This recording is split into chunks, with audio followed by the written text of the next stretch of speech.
Honeybees have been declining for the last around couple decades, is when beekeepers started noticing it.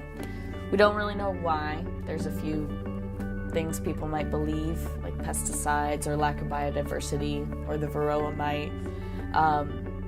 But it's getting to a point where beekeepers are having a hard time even replacing their populations. So now, we used to have 6 million hives in the US, we have 2 million. And beekeepers now have to ship hives. For example, right now, they're all in California pollinating the almonds because there's not enough hives in California to do it. And we need that. So we need the bees to pollinate a third of our food that we consume in the US. And if we don't get that, food prices are gonna go up. We probably won't have as diverse diet, so some things are gonna be unreasonable to grow, like almonds. And we're gonna eat a lot of lettuce.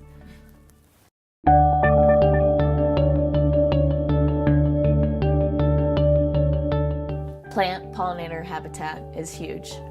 So even if you don't have space to plant, there's a ton of community gardens or places like Sycamore Land Trust that does native plants that you can volunteer at to help do that. That's going to help a lot because that not only helps the honeybees, but that's going to help our native bee populations, which are just as important for food and the ecosystem.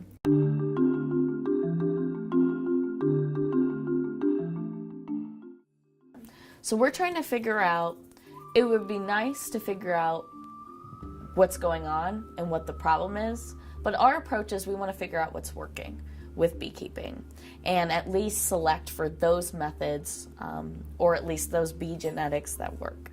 So we're currently doing that through actually improving data collection on beekeeping.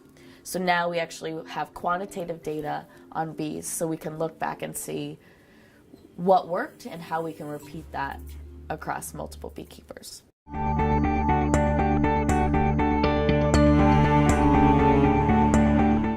So we started collecting data last year, late last summer, based on when we got our funding. And we have a little bit, we have some data on 3 hives, but I'm working with a company that we're using their hardware, and I now have access to all of their data, which is, I was literally told last night, it's millions of data points across several zip codes in the US. So I'm actually working with 2 student projects, data science projects, and we're actually going to start looking for patterns in that.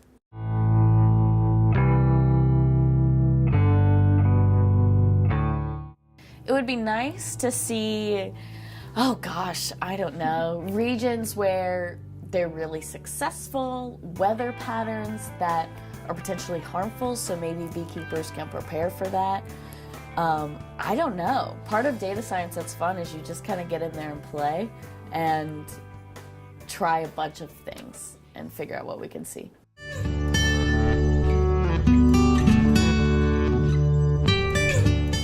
We just want to make a big impact. So if that means we take this company and we grow it and get into a bunch of hives and help beekeepers, great.